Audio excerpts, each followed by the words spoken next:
दिल्ली में दिल्ली नगर निगम पार्षद के चुनाव की तैयारियां अब जोर पकड़ती नजर आ रही और निगम पार्षद के चुनाव में जुटे सभी प्रत्याशियों को उम्मीद है कि वह सही प्रत्याशी हैं और कार्यकर्ता जो पुरानी कांग्रेस पार्टी से उम्मीद किए हुए हैं वह पार्टी उन्हें ही अपना उम्मीदवार चुनेगी। पर ये तो आने वाला समय ही तय करेगा कि चुनावी मैदान में कौन उतरेगा। हालांकि पूर्व दिल्ली के वार्ड नंबर 41 से कांग्रेस प्रत्याशी एम हारून ने अपनी दावेदारी का खुलासा नहीं किया है, पर हारून ने कांग्रेस पार्टी से अपना नामांकन भरा है और हारून अपनी जिंदगी के लंबे समय से कांग्रेस पार्टी से जुड़े हुए हैं। वार्ड 41 के शास्त्री पार्क में काफी सामाजिक कार्यों में भी लगे रहते हैं। हारून की माने तो नगर निगम पार्षद को अपने इलाके का पूरा ध्यान रखना चाहिए।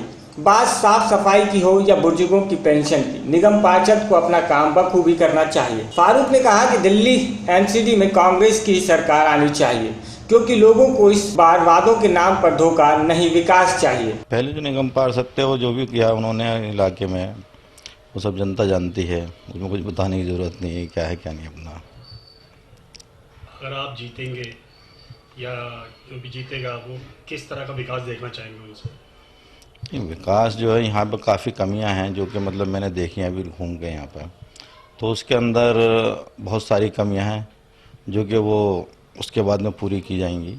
वो जब टाइम आएगा तो इंशाल्लाह उसमें सब बताया जाएगा क्या अपना करना सकता है। हारून जी, जैसा भी यूपी चुनाव के नतीजे सामने आए हैं, बीजेपी की एक वहाँ जो लहर चली है, क्या लगता है आपको दिल्ली में भी क्या बीजेपी लहर रहेगी या कांग्रेस की किस तरह से? दिल्ली में तो कांग्रेस रह रहेगी। कितनी सीटों को उम्मीद आशा जताई जाती है कि कांग्रेस जीत हासिल कर सकेगी? तो कम से कम 200 सीटें आनी चाहिए। आप किस पार्टी से चुनाव लड़ रहे हैं? ये मैं चौहान बागड़ 41 नंबर। चौहान बागड़ 41 नंबर 41। अभी तक जो निगम पार्षद थे उनके कार्यशीली पे अगर नजर डाली जाए तो जनता काफी नाराज है। आपकी क्या योजनाएं रहेंगी इसमें? यहाँ पे काफ़ी कमियां हैं। एक तो यहाँ पे एड्रेस ढूंढने में इतनी दिक्कत रहती है कि बहुत ज़बरदस्त यहाँ पे एड्रेस यहाँ पे ऐसे हैं कि मतलब लोग अपना ढूंढते रहते हैं कि कहाँ पर कहाँ नहीं है अपना। सबसे पहले तो उसको कराने की ज़रूरत है। बाकी जो सफाई है और जो भी मतलब गलियाँ छोटी और ये वो अपना उनके वो जो भी कुछ है और बाकी वो बात की, लेकिन सबसे ज़्यादा ज़रूरत मैंने देखा कि एड्रेस जो है लोग बाहर से आते हैं उन्हें बहुत परेशानी रहती है। वहाँ वाले भी जो बराबर वाले को पता नहीं है इसका एड्रेस क्या होगा यहाँ का, उन एड्रेस में बहुत ज़्यादा दिक्कत है यहाँ पे। वार्ड नंबर 41 में जनता का क्या रुझान है पार्टियों को लेकर? अगर पार्टी वैल्यू की हम बात करें, पार्टी फेस की बात करें तो कांग्रेस के लिए क्या जनता का रुझान है? कांग्रेस के लिए रुझान है जनता का कि कांग्रेस को चाहती है जनता इस टाइम, और कैंडिडेट भी साथ साथ चाहती है कि कैंडिडेट भी सही हो जो अपना आना चाहिए उसमें। आपको कितने प्रतिशत उम्मीद नजर आती है? हमें तो 70% 80% उम्मीद है कि हाँ जी अपना कोई चुनावी संदेश देना चाहेंगे? हमारे सबको यह है कि अपना कि कांग्रेस को वोट दें और कांग्रेस को जिताएं। अपना दिल्ली के अंदर कांग्रेस की सरकार बननी चाहिए। जनता से मैं अपील करता हूँ कांग्रेस को वोट दें।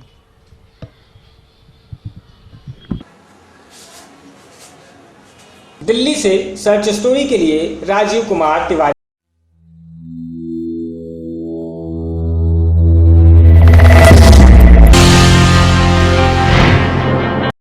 पुरानी दिल्ली के सदर बाजार में प्रदर्शनी झुग्गी झोपड़ी वालों ने आज सड़क पर जमकर हंगामा किया और दिल्ली सरकार और भाजपा के स्थानीय नेता के खिलाफ जमकर नारेबाजी की। ये लोग इसलिए नाराज हैं कि स्वच्छ भारत अभियान के तहत सदर बाजार में झुग्गी झोपड़ी वालों के लिए शौचालय बनाया जा रहा था, जिसका काम रुक गया। काम रुकने से नाराज झुग्गी झोपड़ी वासियों ने आज सड़क पर उतरकर जमकर हंगामा किया और जाम लगा दिया, जिसकी वजह से काफी देर तक जाम लगा रहा। यहाँ के लोगों का कहना है कि प्रधानमंत्री स्वच्छ भारत अभियान के तहत शौचालय के निर्माण रुकवाने में दिल्ली सरकार और स्थानीय एसोसिएशन व भाजपा के कुछ नेता शामिल हैं। हमारे साथ राजनीति हो रही है। भाजपा के कुछ नेता दिल्ली सरकार से मिलकर प्रधानमंत्री के स्वच्छ भारत अभियान को पलीता लगा रहे हैं, जबकि इसके लिए बकायदा परमिशन ली गई थी, लेकिन उसके बावजूद शौचालय का काम रुक गया है। हमारे साथ राजनीति हो रही है। महिलाएं भी काफी नाराज हैं। उनका कहना है कि हमें शौच के लिए खुले में रेल की पटरियों पर जाना पड़ता है और जो यहाँ शौचालय बन रहा है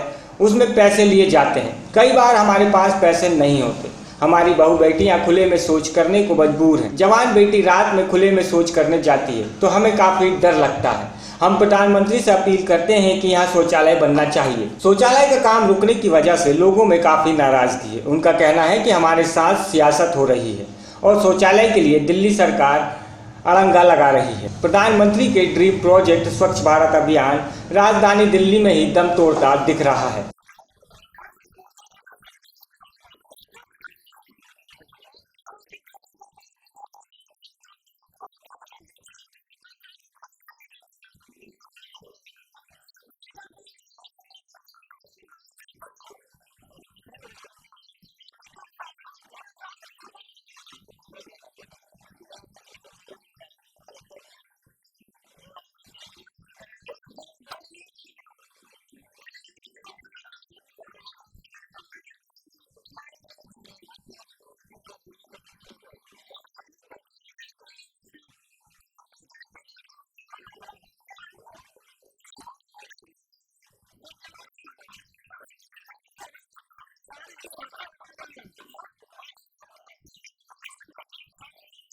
सच स्टोरी के लिए दिल्ली से राजीव कुमार तिवारी की रिपोर्ट।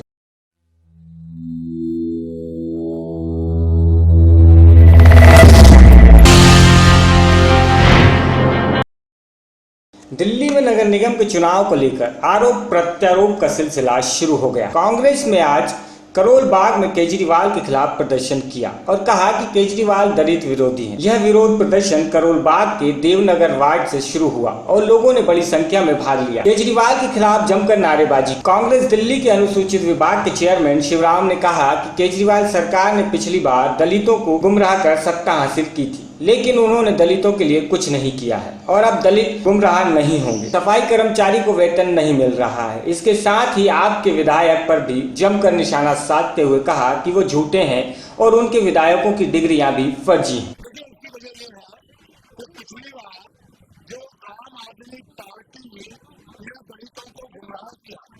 सफाई कर्मचारियों को गुमराह किया, जैसे कलेक्टर गाँव और दलितों को गुमराह किया, उसने दलितों के लिए कुछ किया ही नहीं। केजरीवाल, उसके मंत्री, उसके विधायक झूठे हैं, वो फर्जी हैं, उनकी डिग्री फर्जी है। वो दिल्ली की जनता विशेषकर दलितों के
सच स्टोरी के लिए दिल्ली से राजीव कुमार तिवारी की रिपोर्ट।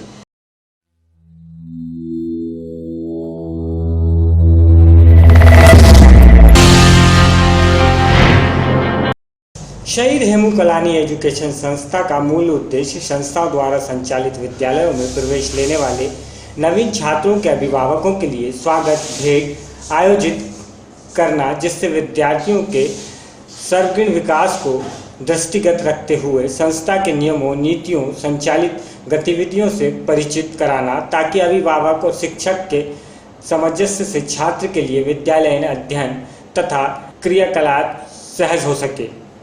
इस उद्देश्य प्राप्ति के लिए संस्था के प्रेरणा पुरुष परम सिद्ध भाव के पावन सानिध्य में श्री गोविंद राम पब्लिक स्कूल में कक्षा पहली में प्रवेश लेने वाले छात्रों के अभिभावक के लिए सौंदर्य भेंट सत्र का आयोजन किया गया। बैरागढ़ से संजना प्रियानी की रिपोर्ट। शहर के सुंदरवन कॉलोनी धार में नाबालिग लड़की से सामूहिक दुष्कर्म का मामला सामने आया है। पीड़िता नाबालिग को कोतवाली धार पर आकर रिपोर्ट दर्ज कराई थी कि पुलिस अधीक्षक धार वीरेंद्र कुमार सिंह को घटना की सूचना मिलते ही पुलिस अधीक्षक ने धार से तत्काल आरोपी को पकड़ने के लिए एक टीम गठित। पुलिस अधीक्षक वीरेंद्र कुमार के निर्देश एवं अति पुलिस अधीक्षक एस नरवरिया एवं अति पुलिस अधीक्षक अजय सिंह के मार्गदर्शन में उपयुक्त टीम द्वारा तत्काल औपचारिक एवं नाबालिग व विशेष 3 बालिग आरोपियों को ब्रह्मकुंडली इलाके से घेराबंदी कर पकड़ा गया। उपयुक्त टीम में थाना प्रभारी कोतवाली दिनेश सिंह चौहान के अलावा अंजुम धुर्वे और उनकी पूरी टीम शामिल थी। इधर पूरे मामले को लेकर पुलिस ने नाबालिग की रिपोर्ट पर आरोपी मुकेश सुरेश और स्वरूप भील के खिलाफ कोतवाली में धारा 376, 376 डी, 376 2, 342, 34 भवदीय पास्को एक्ट में प्रकरण पंजीबद्ध किया है। आज अर्ली मॉर्निंग थाने में बच्ची आती है अपने पेरेंट्स के साथ में और उसने ऐसा रिपोर्ट किया कि कुछ लोगों ने उसके साथ खोटा काम किया है। तो हमारे महिला अधिकारी ने उससे विस्तृत जानकारी ली, डिटेल जानकारी, उसके कुछ नाम आए। तो हमने इमीडिएट बच्ची के कहने के आधार पर FIR कर लिए और इमीडिएट, चूँकि बहुत ही संवेदनशील और गंभीर मामला था, इमीडिएट हमारे SP साहब ने इसमें टीम बनाई और टीम ने चारों आरोपियों को पकड़ लिया। कितने समय में सर ये सफलता प्राप्त हुई? ये हार्डली 6 घंटे मैक्सिमम टाइम होगा। 6 घंटे के अंदर ही पूरा हमने सभी, क्योंकि हमारा फर्स्ट फोकस यही था कि आरोपियों को सभी को हम लोग राउंड अप कर लें ताकि किसी भी स्थिति में शहर से बाहर न जा पाए। तो हमारी टीम ने बहुत अच्छा काम किया और SP साहब भी इसमें बड़ा प्रॉम्प्ट है। ये सुंदरवन कॉलोनी है, वहाँ पर एक लड़की रहती है जो उसके पिताजी वगैरह चौकीदारी का काम करते हैं। पास में दूसरे चौकीदार रहते हैं, उनके बच्चे हैं वहाँ पर। तो कल एक घरेलू कार्यक्रम था वहाँ पर, सांस्कृतिक उनका पारिवारिक कार्यक्रम चल रहा था, उसमें बच्ची गई थी। तो वहाँ पर जो आरोपी भी प्रकरण का नाबालिग है, उसने उसको बियर वगैरह पिलाई और उसके साथी 3-4 साथी होते हैं। तो नाबालिग साथी ने जो है उस बच्ची के साथ दुष्कर्म किया है और जिस पर से हमने अपराध पंजीबद्ध कर लिया है। और ये घटना रात को घटने के बाद ही हमने घटना की जानकारी हमारे पुलिस अधीक्षक महोदय को दी थी।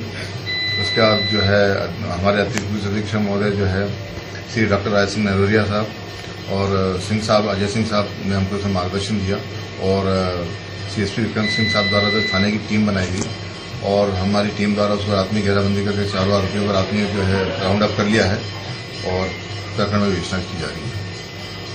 धार से उमंग अग्रवाल की रिपोर्ट।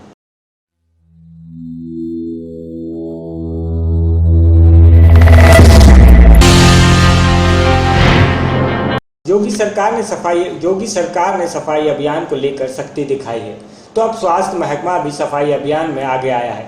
महोबा के CMO सुनीत कुमार और जिला अस्पताल के CMO उदयवीर सिंह सहित सभी डॉक्टरों और कर्मचारियों ने हाथों में झाड़ू लेकर सफाई की। जिला अस्पताल में फैली गंदगी को साफ किया गया।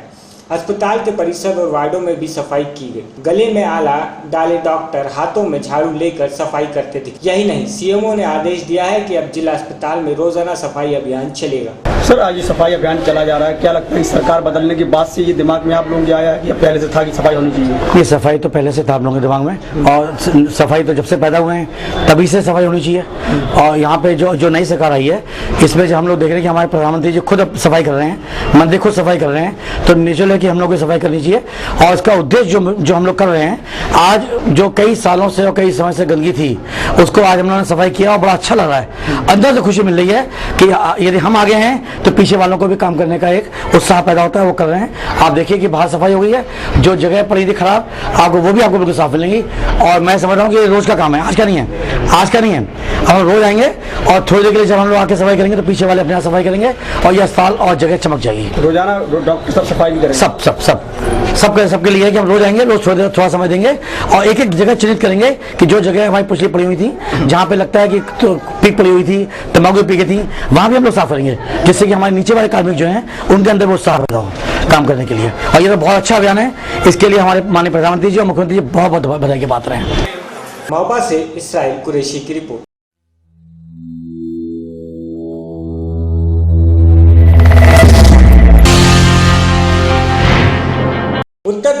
भाजपा की ऐतिहासिक जीत का हिस्सा बने सुरेश कुमार खन्ना शाहजहांपुर नगर से 8वीं बार विधायक चुने गए हैं और सुरेश कुमार खन्ना को योगी सरकार में कैबिनेट मंत्री का पद दिया गया है।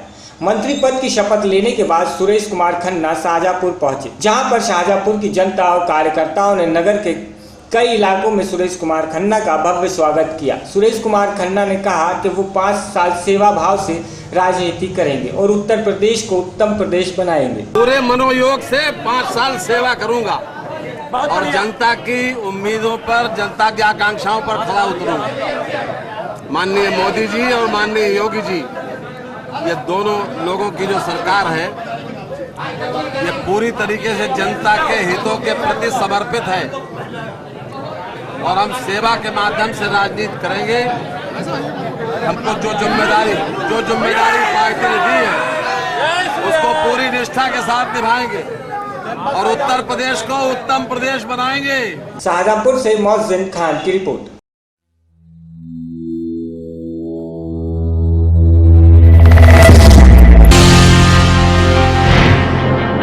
फिरोजाबाद आरटीओ ने देर रात प्राइवेट बसों की सघन चेकिंग की। ज्यादातर वहां बसें थी जो कानपुर, कन्नौज और इटावा से होते हुए दिल्ली, जयपुर निकलती हैं। रात्रि में चेकिंग के दौरान आरटीओ ने 10 बसों को रोककर उनका परमिट चेक किया और फिर चालान काटा, पर इन सबके बीच यात्री इकट्ठा होकर अपनी नाराजगी जाहिर करने लगे। दरअसल मामला सिविल लाइन क्षेत्र का है, जहां आरटीओ ने देर रात प्राइवेट बसों को रोककर उनको चेक किया और फिर सभी गाड़ियों की सिविल लाइन चौकी पर ही खड़ा करवा दिया। काफी लंबे समय तक इन वाहनों को खड़ा करवाया गया। देखते ही देखते वाहनों की संख्या 10 तक पहुंच गई और यात्री परेशान होने लगे। लिहाजा उन्होंने आरटीओ से इस कृत्य का विरोध किया और यात्रियों के हंगामा बढ़ता देख पुलिस बल को भी बढ़ा दिया गया। यात्रियों की समस्या थी कि आपको वाहन चेक करना है तो करो, अगर गलती है तो कागजों में तो चालान काट दो, पर आरटीओ ने बस को घंटों तक रुकवा दिया। वहीं यात्रियों की बेचैनी के साथ सभी यात्री नाराज होने लगे। लिहाजा सभी ने एक सुर में बोलना चालू किया, आरटीओ पर दबाव डाला। इस दौरान यात्रियों ने कोशिश भी की कि NH2 जाम किया जाए, लेकिन तब तक पुलिस बल मौके पर पहुंच गया और यात्रियों की समस्या सुनी और सभी वाहनों को उनके चालान काट कर छोड़ दिया गया।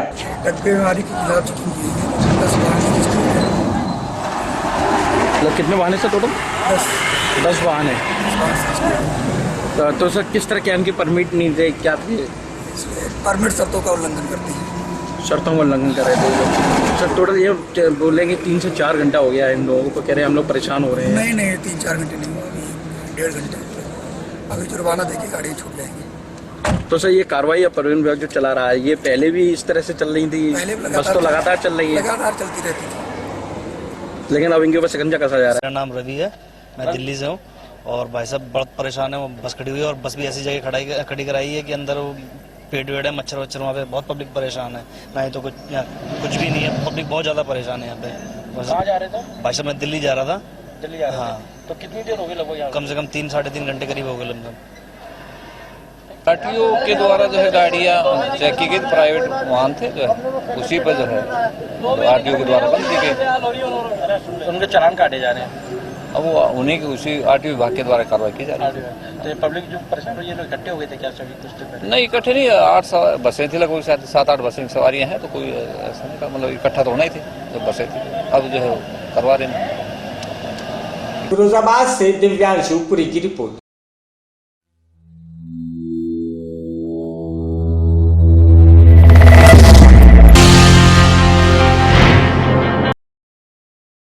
योगी सरकार के आते ही मानो सभी विभागों में करंट सा दौड़ रहा है। वहीं पुलिस ने देर रात शाम को एंटी रिसर्च ऑपरेशन चलाया और इस ऑपरेशन में लगभग 50 से ज्यादा शराबियों को पकड़ा और उनके मेडिकल के लिए ले गए। पुलिस के इसी अभियान से सभी कैंटीन और शराबी खौफ में नजर आए, पर दिन में यह नजारा ही दूसरा था और ना ही पुलिस और ना ही कानून। थाना उत्तरी और दक्षिणी क्षेत्र से जुड़ा हुआ ये मामला है। हमने यह जानने की कोशिश की कि आखिर दिन में शराबी कितने बेखौफ होकर शराब को खुलेआम पीते हैं। हम पहले पहुंचे थाना उत्तरी क्षेत्र के बस स्टैंड के सामने, जहां लोग आराम से शराब की दुकान पर बैठकर उसका सेवन कर रहे थे। उन्हें रोकने वाला कोई नहीं, कोई कैमरे से नजर बचाता तो कोई हाथ जोड़कर। ऐसा ही आलम दक्षिण क्षेत्र में भी था। एक शराबी तो नाले के ऊपर शराब की दुकान के बगल में आराम फरमा रहा, तो कोई हाथ जोड़ रहा था। हालांकि थाना दक्षिण प्रभारी दरोगा कुछ शक्ति जरूर दिखाते नजर आए। इस बार इन सब के बीच जब पुलिस को लगा कि वो अपना अभियान चलाए तो शाम 8 बजे से 10 बजे तक ऑपरेशन एंटी चीयर्स चलाया और इसमें 50 से ज्यादा शराबी बाहर खुले में शराब पीते पकड़े गए, जिनका मेडिकल करवाया गया। वहीं शराब अंदर दुकानों पर बैठकर पीने पर शराब विक्रेता ने आगे ऐसी नहीं करने की बात कहकर मामला खत्म करने का प्रयास किया। योगी सरकार ने अनाउंस किया है कि बियर बार के अंदर कोई भी बियर नहीं पिलाएगा, फिर भी आप बियर पिलवा रहे हो, क्या कहना है? अब पिलवाए, आप पिलवा रहे थे ना इस टाइम अभी, अब आज के बाद पिलवाए। अभी आप आगे सरकार की जितनी उन्होंने वो आलोचना जो आप उन्होंने की है, अनाउंसमेंट की, उनको आप आलोचना कर रहे हैं, उनको खोटी कर रहे हैं। अभियान चलाया गया आपके द्वारा, उसमें कितने आरोपी गिरफ्तार हुए, क्या पूरा मामला? ये आज एक अभियान चलाया गया था। कई ऐसे स्थान होते हैं जहाँ पे लोग खड़े होकर खुलेआम शराब पीते हैं, शराब का सेवन करते हैं।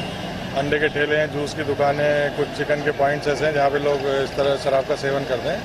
उस पर अभियान चलाया गया है। इसमें करीब 50 लोगों को इसमें हिरासत में लिया गया है, उनका मेडिकल कराया जा रहा है, उनके खिलाफ कार्रवाई की जा रही है। फिरोजाबाद से दिव्यांशु पुरी की रिपोर्ट।